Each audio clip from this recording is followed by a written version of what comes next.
Nós vamos, nesse vídeo, comentar e apresentar, né, o boletim Ecosys, boletim econômico Ecosys número 5, que trata da economia e da sociedade americanas, eleições e crise. Esse artigo está disponível no site ecosysbr.com, na íntegra. Você pode lê-lo tanto na internet como no arquivo PDF. Esse artigo foi feito por mim tentando analisar essa situação da economia americana, que é tão importante, né?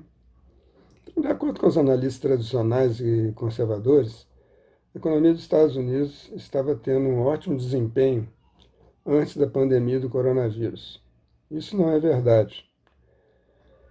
Como já apontamos em análise anterior, a economia dos Estados Unidos cresceu apenas 2,3% em 2019, não chegando aos 3% prometidos por Trump. Desde a crise de 2008, a economia dos Estados Unidos não ultrapassou a barreira dos 3% de crescimento do PIB, né, permanecendo girando em torno dos 2% após a recessão de 2008 e 2009, quando teve queda negativa, né, teve crescimento negativo. Trump e a crise econômica. O motivo pelo qual a economia teve um crescimento tão fraco tem a ver com questões estruturais da economia americana, como o atraso no desenvolvimento tecnológico da indústria americana, a grande concentração de renda após a adoção das políticas neoliberais e o baixo nível de investimento das empresas estadunidenses nos próprios Estados Unidos. Do ponto de vista conjuntural, a política de Trump de estabelecer uma verdadeira guerra comercial com a China foi certamente um dos fatores envolvidos no processo, pois provocou uma retração ainda maior nos gastos e investimentos das empresas. As empresas preferiram entesourar os seus lucros em vez de usá-los para construir fábricas ou comprar equipamentos para ampliar sua capacidade produtiva, né? A queda no crescimento de 2,9% em 2018 para um ritmo mais típico em 2019, 2,3%, indica também o fracasso da política de cortes de impostos que fez as empresas acumularem seus ganhos com a ajuda do governo e não gastar esse dinheiro em investimento, etc. O crescimento de 2019 somente indicou que as ameaças de uma recessão foram dissipadas e a recuperação se deu graças, em grande parte, ao aumento do consumo do público americano, né? Trump não realizou seu plano original de investimento em infraestrutura, insistindo que as políticas de incentivos fiscais permitiriam um desempenho da economia americana sem precedentes histórico, né? Na via rápida. Mas muitos economistas alertaram para a ilusão que essa política envolvia, mas não foram ouvidos pelo governo. A pandemia do novo coronavírus, juntamente com as debilidades estruturais existentes, fez com que a economia dos Estados Unidos mergulhasse em uma profunda crise econômica e social, que abalou a confiança nas propostas econômicas do governo. A questão do desemprego. Quando Donald Trump chegou à Casa Branca, em janeiro de 2017, o desemprego já indicava um nível reduzido de 4,7%. Barack Obama teve que lidar com um desemprego que chegou a 9,8% logo após a crise financeira internacional de 2008. Após 4 anos, quando o presidente democrata iniciou seu segundo mandato, ele pôde contar com um nível de desemprego bastante em queda. A taxa era por volta de 6,6%. Até fevereiro de 2020, o índice era 3,6%. O desemprego continuou diminuindo até a pandemia, atingindo seu nível mais baixo em 50 anos, em setembro de 2019, 3,5%. Com a resistência de Trump a tomar medidas imediatas contra a pandemia, começaram a medidas nos estados para conter o vírus, mais ou menos como no Brasil, né? Trump alegou na época que não tinha informações sobre a crise na China, mas recentemente admitiu que sabia previamente disso, né? As medidas de lockdown tiveram impacto imediato na economia, pois houve um fechamento das escolas, das empresas não essenciais, as viagens aéreas foram drasticamente reduzidas e o resultado, a taxa de desemprego subiu para 4,4% em março e no mês seguinte atingiu o maior recorde histórico de 14,7%. Com a desorientação propagada por Trump, que passou a chamar o coronavírus de vírus chinês e a se posicionar contra as medidas preventivas, inclusive o uso de máscaras, a economia foi aberta de forma desencontrada regionalmente.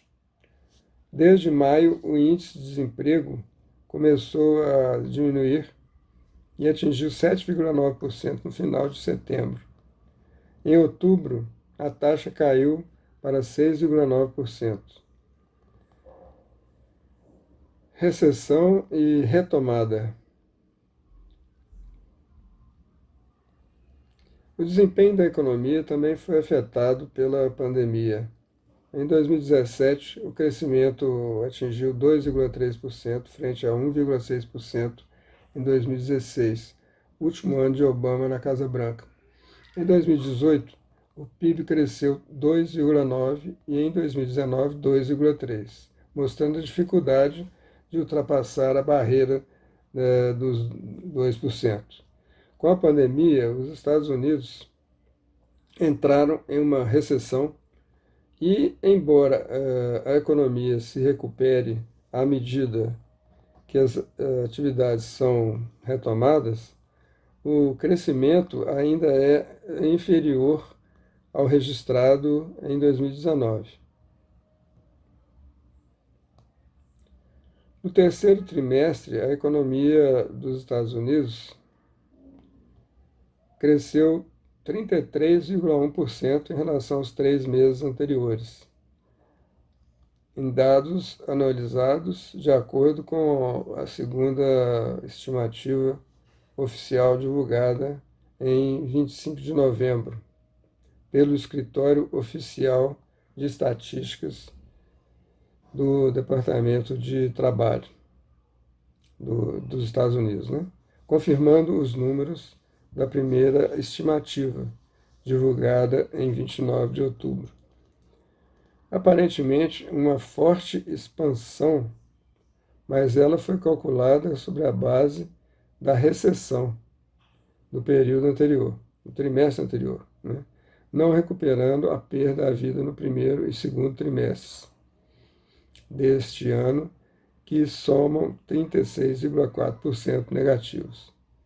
De acordo com o Departamento do Trabalho, as revisões em alta do investimento fixo não residencial, investimento residencial e exportações foram compensadas por revisões em baixa nos gastos do governo estadual e local, investimento em estoque privado e despesas do consumo pessoal. Apesar da recuperação histórica, no último trimestre, economistas apontam que, dada a atual retomada de casos de Covid-19 nos Estados Unidos, o país com mais infecções e mortes no mundo, a expectativa é de que a expansão econômica se enfraqueça com a volta das restrições de circulação em algumas regiões. A reforma fiscal e o déficit. A reforma fiscal, adotada em 2017, reduziu o imposto de renda dos mais ricos e baixou o imposto sobre as empresas de 35% para 21%. Trata-se de uma clara opção neoliberal, radicalizada ao extremo pela administração Trump. Essas medidas tiveram pequeno impacto sobre o crescimento em 2018 e 2019 e resultaram em grande crescimento da dívida e do déficit fiscal, que cresceu 26% no ano fiscal de 2019, o que significou aproximadamente $1 trilhão. Com o coronavírus, o déficit chegou a um nível histórico em 2020, após gastos para conter o impacto econômico da pandemia, e superou os $3 trilhões, um recorde absoluto.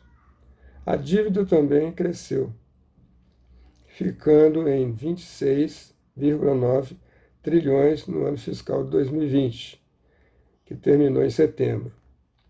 O governo federal dos Estados Unidos teve no ano um déficit orçamentário de 284 bilhões em outubro, primeiro mês do novo ano fiscal.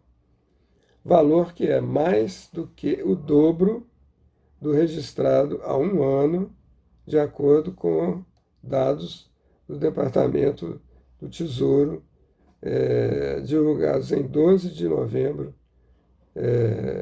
último. No mês, os Estados Unidos registraram déficit orçamentário de 49,29 bilhões de dólares, de acordo com os dados do Departamento do Tesouro. Os gastos no mês passado foram de 216,98 bilhões de dólares, um recorde para o mês. As receitas alcançaram 167,69 bilhões de dólares, também recorde para outubro. O déficit orçamentário cresceu 111% em outubro, na comparação com o mesmo mês do ano anterior, devido ao aumento dos gastos do governo em programas de saúde e em redes de segurança social, e por causa também da menor arrecadação de impostos federais, segundo dados do Tesouro. As despesas cresceram 37%, ficando em 522 bilhões de dólares, enquanto a receita caiu 3,2%, com valor de 238 bilhões de dólares. No acumulado dos últimos 12 meses, os Estados Unidos registraram um déficit 3 vezes maior que o mesmo período anterior, devido às políticas para combater a pandemia da Covid-19. O déficit orçamentário, em 12 meses, chegou a 3,3 trilhões de dólares em outubro, cerca de 15,5% do produto interno bruto.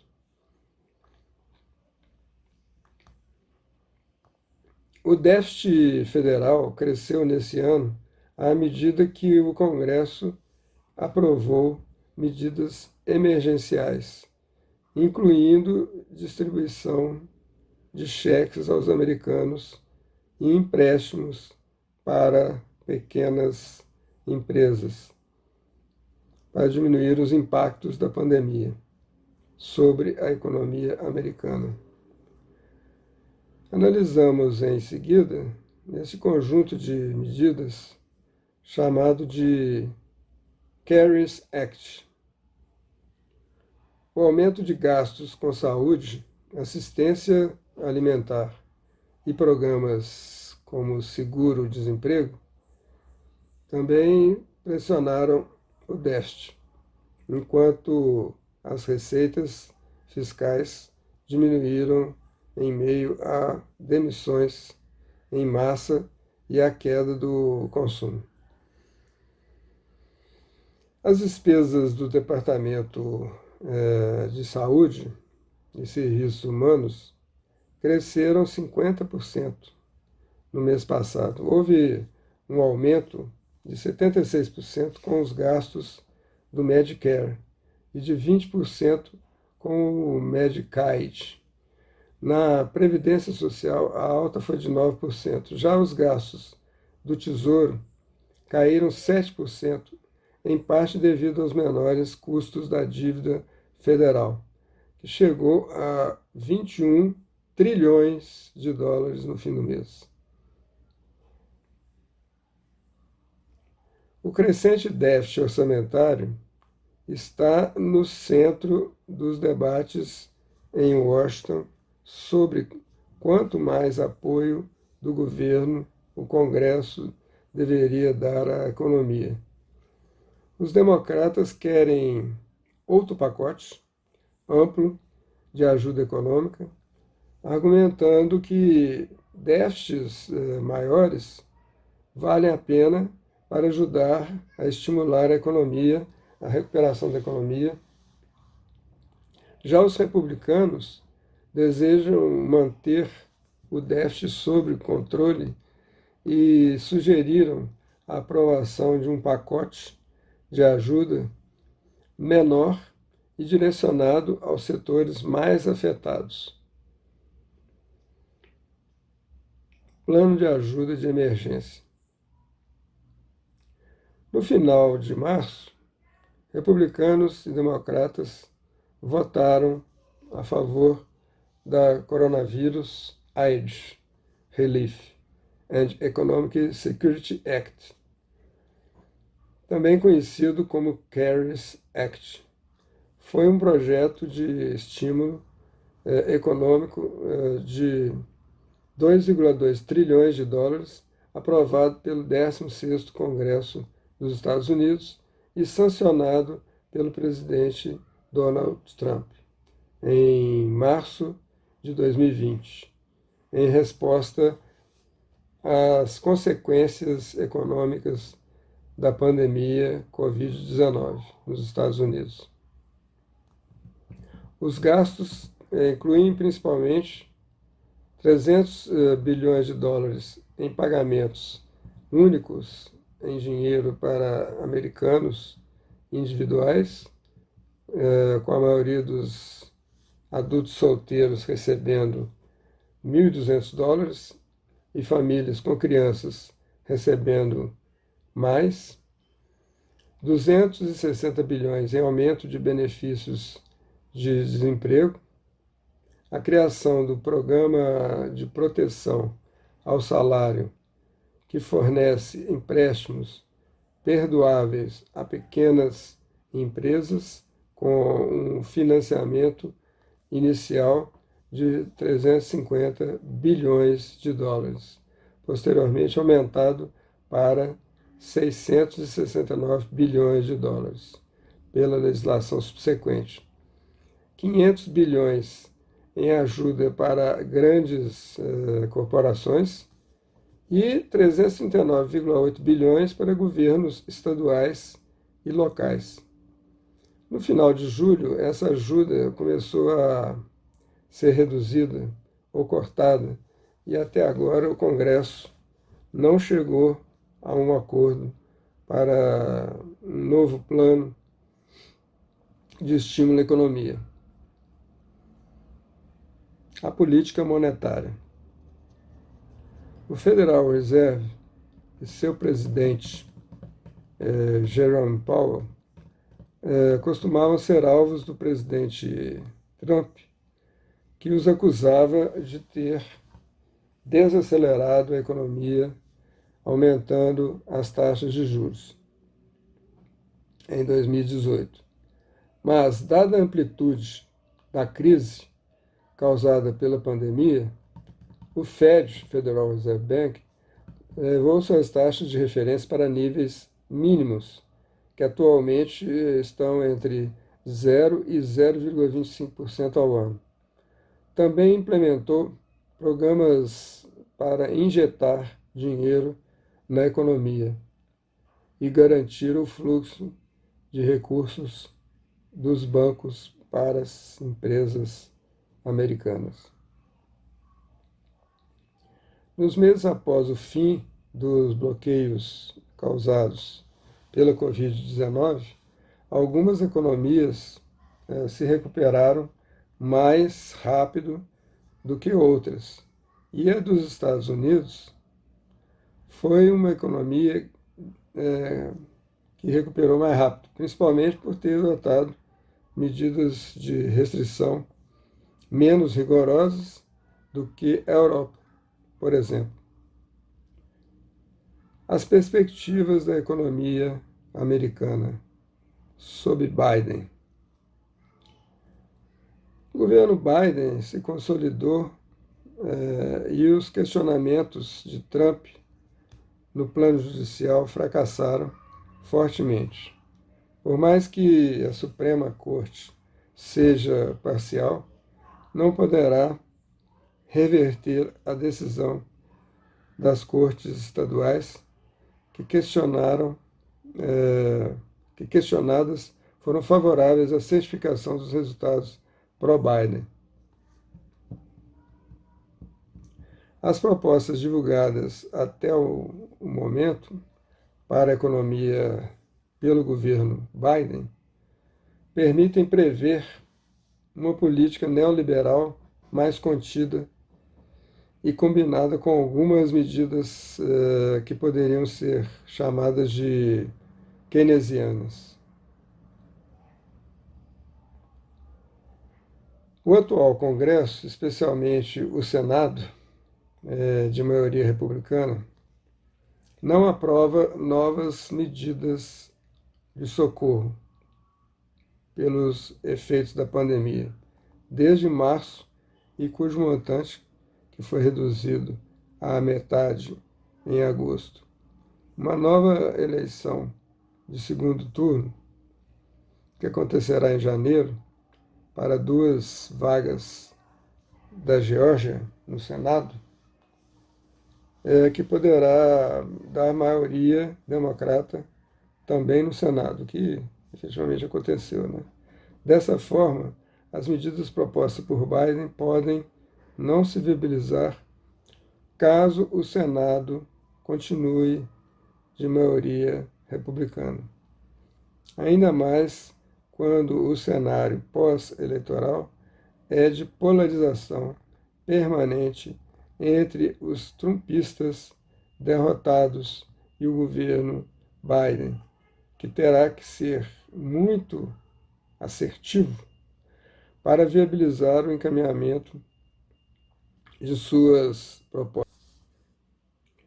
A principal delas é a que propõe obter a aprovação de um novo pacote de estímulo fiscal que permita conceder auxílio financeiro a famílias e empresas, além de estender o seguro-desemprego para mais pessoas, né?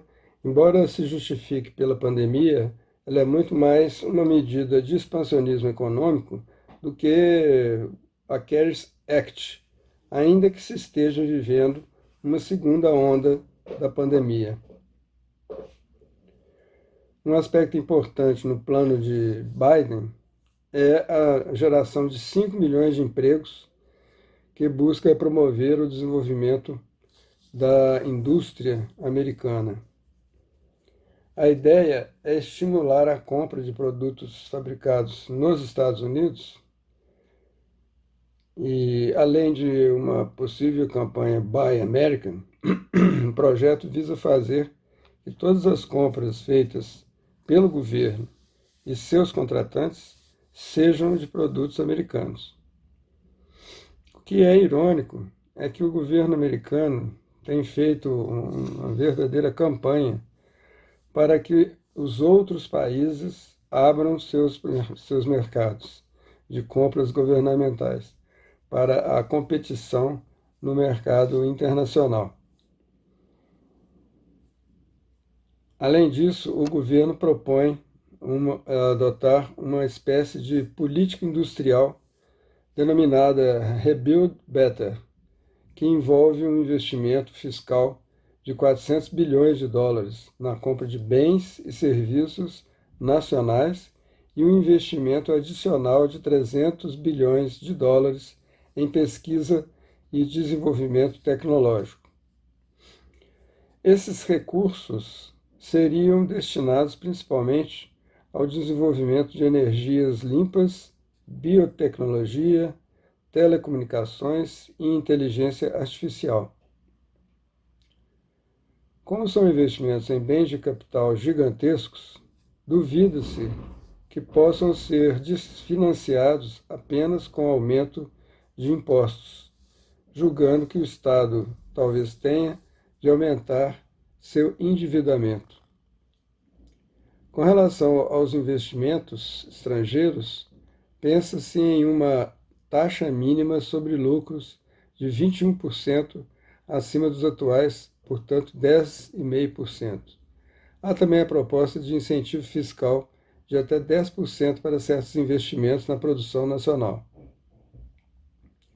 Uma meta prioritária de seu plano é o aumento do salário mínimo nacional de 7,25 dólares para 15 dólares por hora, até 2026, atendendo a promessas feitas na campanha e que satisfazem as reivindicações da chamada ala esquerda do Partido Democrata. No último debate da campanha eleitoral, Biden admitiu que um salário mínimo abaixo de 15 dólares por hora estaria também abaixo da linha de pobreza. A medida não obteve apoio das empresas, que argumentam que isso poderia levá-las à falência, devido ao aumento dos custos. Biden também propõe um aumento nos benefícios previdenciários de 200 dólares, além da ampliação desses benefícios para maiores de 78 anos, pessoas de baixa renda e viúvos ou viúvas. O plano de Biden prevê um aumento de impostos sobre as empresas, ficando em 28%, em comparação com os 21% da reforma fiscal de Trump, em 2017. Vê-se que a medida é tímida, pois não retorna ao nível de 35% existente antes da reforma de Trump.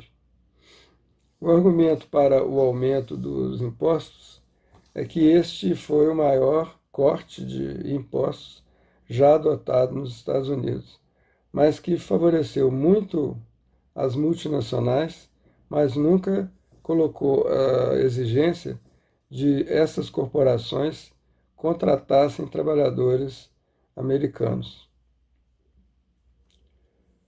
Paralelamente, será estabelecido um aumento do imposto de renda de 37% para 39,6% às classes de altos rendimentos, que ganham mais de US$ 1 milhão por ano. Há também a ideia de tributar fortemente os ganhos de capital. A meta de Biden é arrecadar, com essas medidas, cerca de US$ 4 bilhões. Há questionamento, no entanto, se esse montante poderia ser obtido se a economia continuar com problemas e se os planos de investimento previstos para US$ 5 bilhões ultrapassem esse valor. Outro problema que Biden terá que enfrentar é a guerra comercial desenvolvida por Trump contra a China. Ela causou enormes prejuízos para a economia americana e não se pode aferir quais os resultados positivos se obteve. Biden, em discursos e entrevistas, chegou a dizer que reavaliará as tarifas impostas à China e tomará medidas para que os aliados retomem seu posicionamento conjunto com os Estados Unidos contra as medidas chinesas. A questão da saúde em tempos de pandemia é estratégica. Biden disse que um de seus objetivos como presidente é garantir que nenhum americano que adquira seguro-saúde pague mais de 8,5% de sua renda anual com assistência médica. Isso poderia representar uma economia de milhares de dólares para as pessoas, mas também poderia aumentar a parcela que os empregadores pagam por esse seguro. No caso daqueles que não podem pagar seguro, saúde privado, ele propôs reduzir a idade de elegibilidade de 65 para 60 anos para pessoas que entrarem no programa de saúde, Medicare, acrescentando que incluirá cobertura de serviços odontológicos, oftalmológicos e auditivos no programa. Biden também quer reduzir o custo dos medicamentos prescritos para os beneficiários do Medicare, por exemplo, permitindo que o governo negocie esses preços, algo que atualmente é proibido por lei. E também propõe a eliminação da regra que estabelece que a maioria dos preços dos medicamentos suba mais rápido do que a inflação.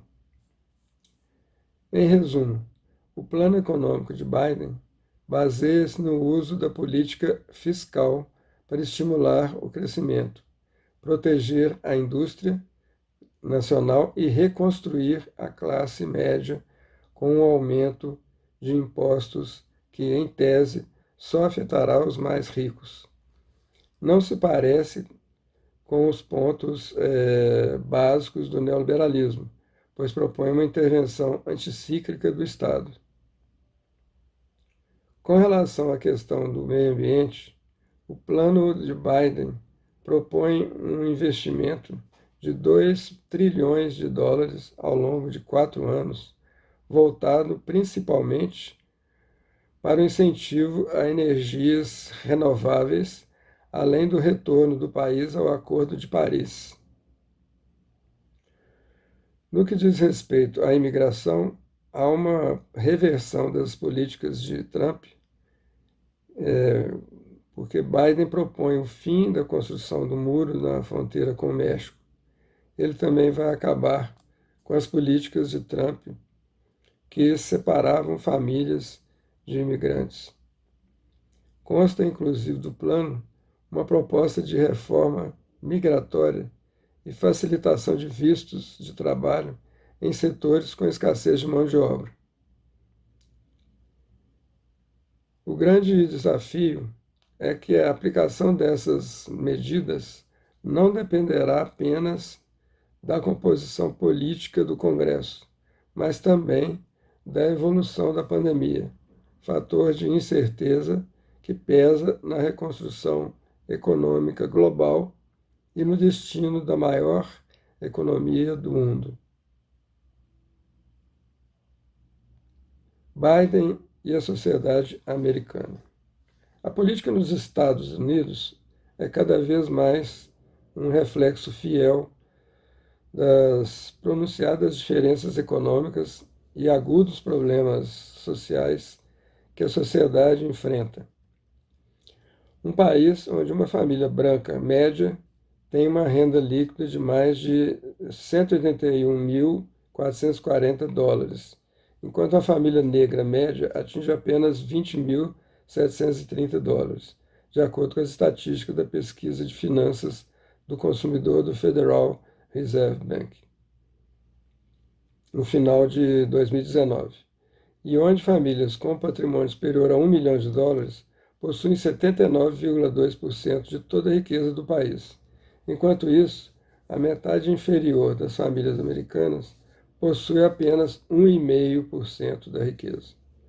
O cientista político Noam Chomsky demonstrou os fortes vínculos entre o governo Trump e os setores do poder.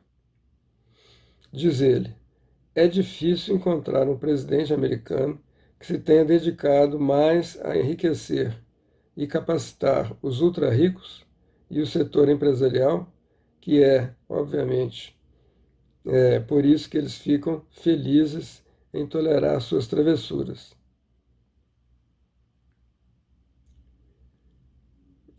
E o pior é a marca duradoura que o trumpismo está deixando, com todo o seu fardo de ressentimento e animosidade para com os outros e sua crença fratricida na superioridade absoluta como nação e como classe. Mas, por outro lado, Biden não tem um histórico de ações contra essas injustiças da sociedade americana e do papel dos Estados Unidos no mundo.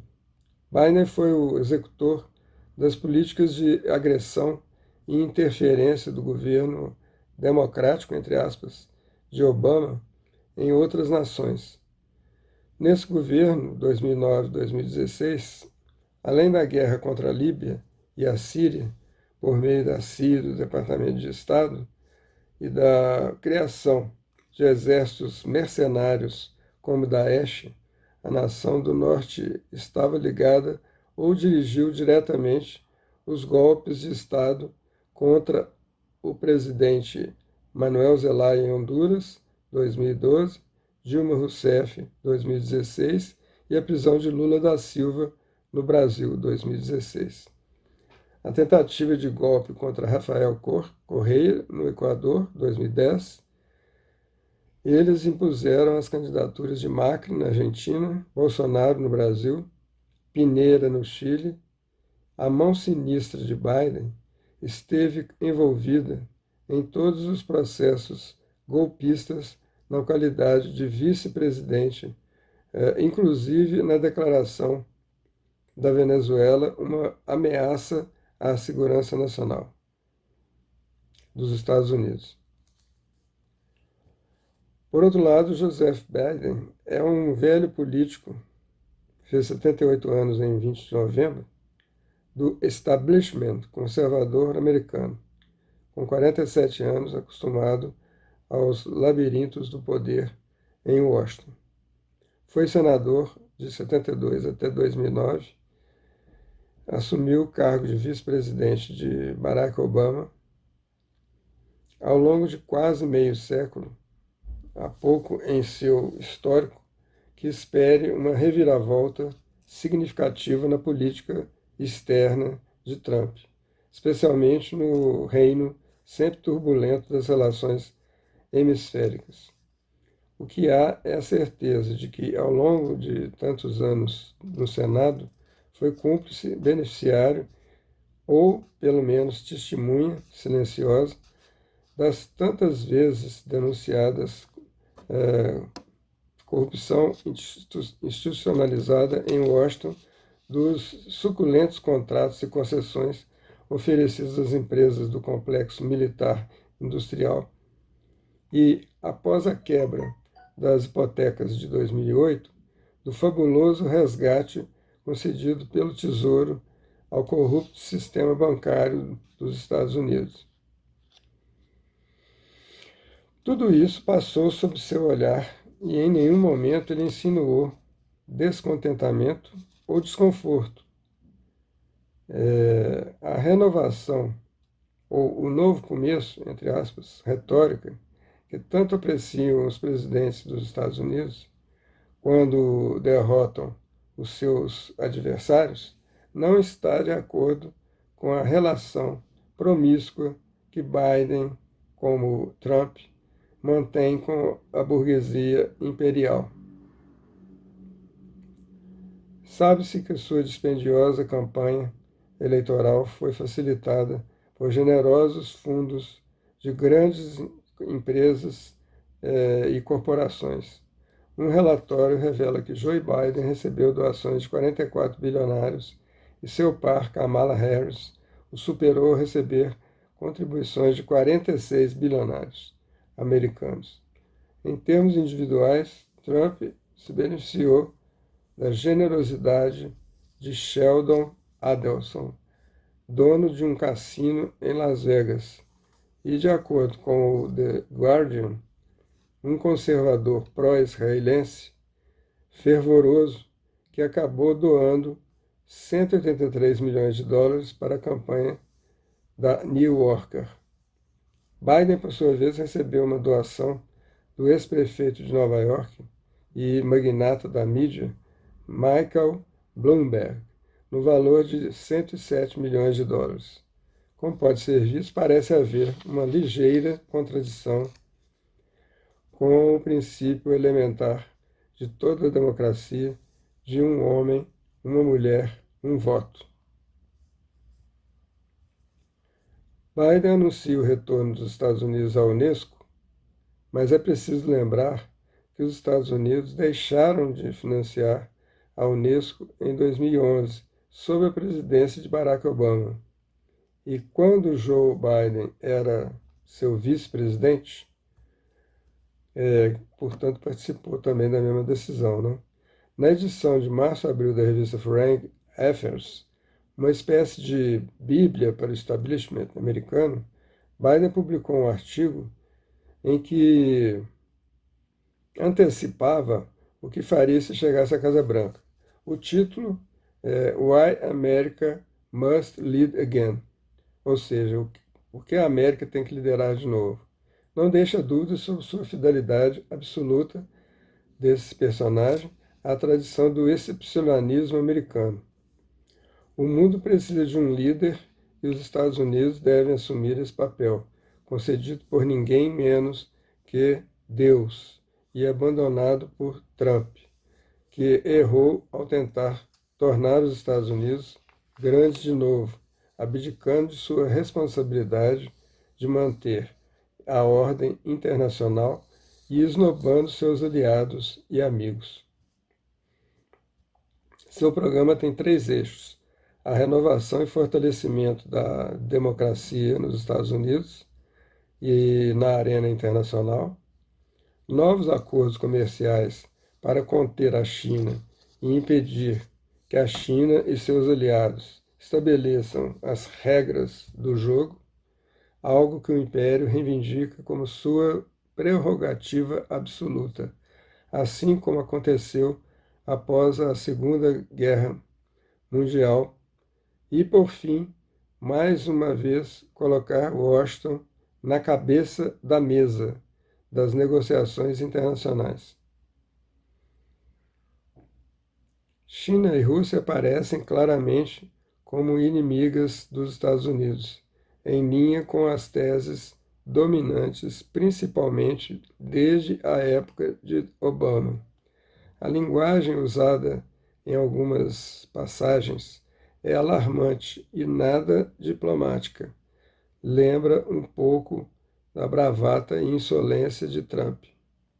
Por exemplo, ele chamou o governo de Vladimir Putin de sistema cleptocrático autoritário, enquanto dizia que Xi Jinping era um valentão além de acusar a China de roubar descaradamente direitos de propriedade intelectual e ativos de grandes empresas e investidores americanos. Em relação à democracia, ele promete convocar, no primeiro ano de seu mandato, uma grande conferência com líderes amigos para construir uma coalizão internacional que promova a democracia e os direitos humanos e combata a corrupção e que funcione de forma coordenada a partir de uma agenda comum.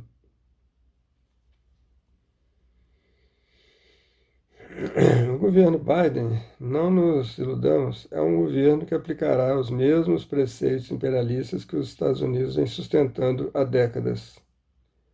Embora represente um aparente recuo diante das políticas agressivas de Trump, não se pode esperar que negue sua própria essência. Esperamos que os movimentos populares que se desencadearam no país em torno do racismo assumam proporções cada vez maiores e que a população americana possa, enfim, se libertar do desprezível 1% que controla seus corações e mentes. O gabinete de Biden, distância entre a intenção e o gesto. Não havia razão para pensar que o governo Joe Biden estaria à esquerda do governo Obama, quando se trata de política externa. Biden tem uma longa carreira política apoiando as guerras da América, desde a invasão do Iraque em 2003 à ocupação prolongada do Afeganistão. Biden disse durante sua campanha que quer acabar com as guerras eternas, muitas das quais ele ajudou a iniciar, e que é contra a guerra no Iêmen, uma posição que só assumiu depois de ter apoiado aquela guerra durante o governo Obama. Na verdade, Biden não fez nenhuma proposta política concreta para acabar com as guerras. Agora, com fidelidade absoluta aos mitos do destino manifesto e do excepcionalismo americano, Biden quer colocar os Estados Unidos na cabeceira da mesa nas negociações internacionais. Para isso, as nomeações feitas por Biden até o momento indicam que haverá continuidade na projeção imperial de Washington. Antony Blinken, Departamento de Estado, descrito como alter ego de Biden e vendido para fins de propaganda como um europeu de renome e fiador do multilateralismo, Blinken, cuja nomeação deve ser confirmada pelo Senado, faz parte do Partido da Guerra da Era Obama, e desde o governo Clinton ele se destacou por suas posições intervencionistas. Como conselheiro adjunto de Segurança Nacional de 2013 a 2015, sob a vice-presidência de Biden, Blinken é próximo ao primeiro-ministro de Israel, Benjamin Netanyahu, desenvolveu planos para convulsão política e desestabilização em todo o Oriente Médio. Ele foi um dos impulsionadores da fraude sobre os arsenais de armas químicas de Bashar al-Assad na Síria, o que levou à intervenção militar dos Estados Unidos e ao patrocínio secreto de 500 milhões de dólares de milícias e grupos terroristas como parte de uma operação de mudança de regime da administração Obama. Ele já havia apoiado a invasão catastrófica da Líbia em 2011. Como operador da diplomacia de guerra de Washington, ele agora tentará fortalecer o papel da OTAN em cercar a Rússia. Avril Haines, coordenadora de inteligência nacional. Uma assessora de Biden, Avril Haines trabalhou para a CIA no governo Obama, antes de suceder Blinken como conselheira adjunta de Segurança Nacional. Em 2013, como vice-diretora da CIA, ela defendeu o uso de técnicas aprimoradas de interrogatório em militantes islâmicos, práticas que uma investigação do Comitê de Inteligência do Senado chamou de tortura. Além disso, ela é responsável pela estrutura legal da guerra secreta de drones, que matou quase 800 civis suspeitos de terrorismo no Paquistão, Somália e Iêmen. Ela decidiu quem deveria ser morto. Agora ela se tornará a primeira mulher a liderar a chamada Comunidade de Inteligência dos Estados Unidos, uma federação de 16 agências que inclui inteligência militar e civil e escritórios de análise estatística civil que contribuem para o planejamento de missões militares e atividades de espionagem no exterior.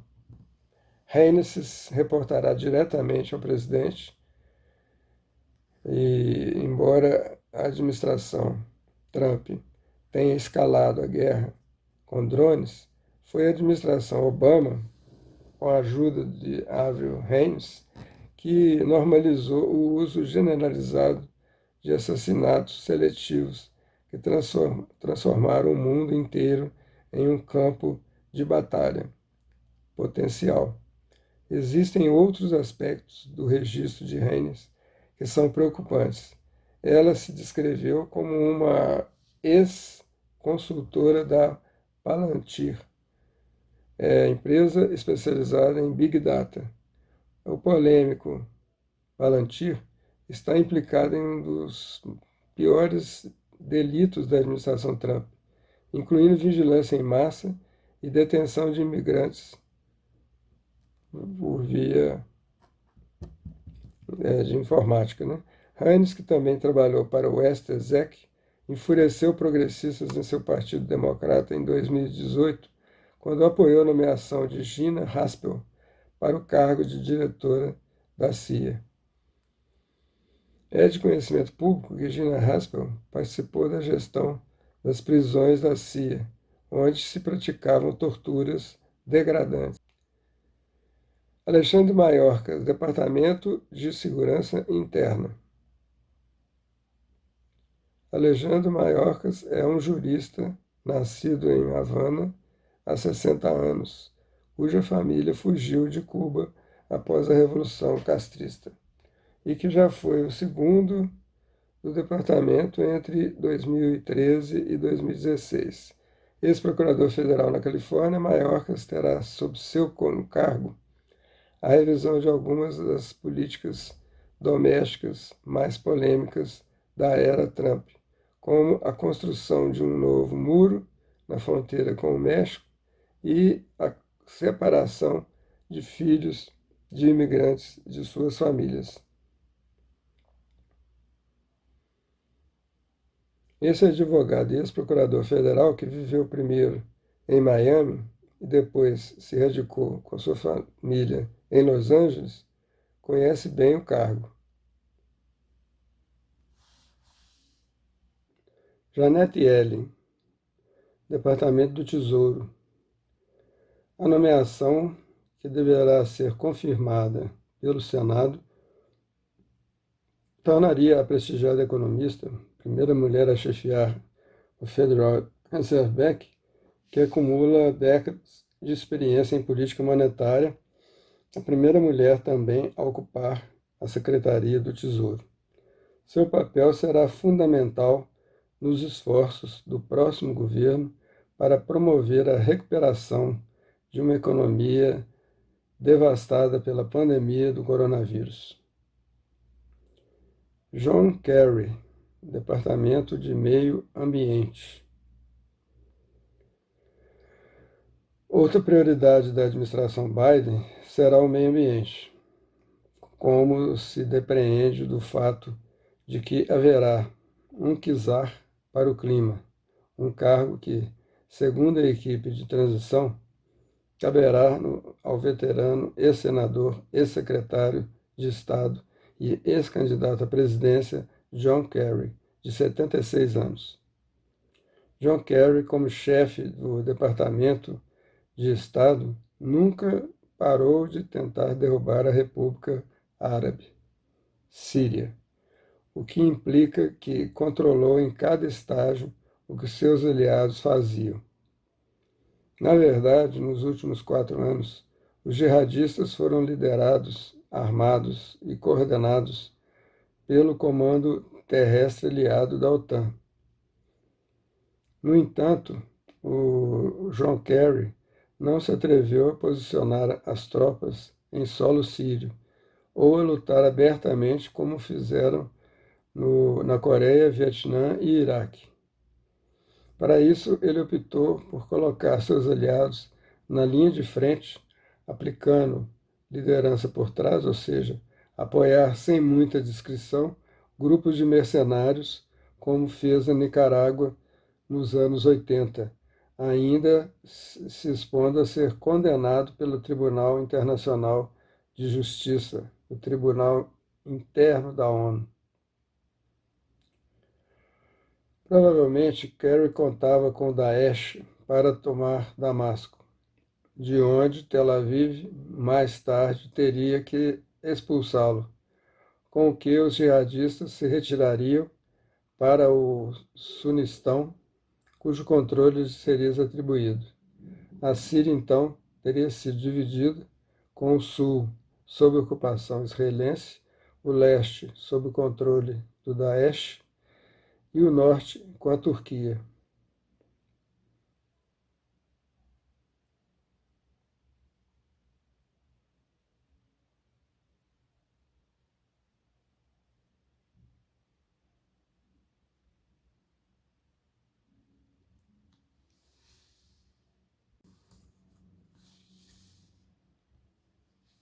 Jake Sullivan, Conselheiro de Segurança Nacional, é a favor de acentuar os instrumentos não militares, em particular a guerra econômica, para tentar separar a China, Rússia e Cuba da Venezuela, a fim de derrubar o presidente Nicolás Maduro. Suas ideias sobre como fazer isso são bastante consistentes com a estratégia empregada por Trump. Linda Thomas Greenfield, embaixadora das Nações Unidas.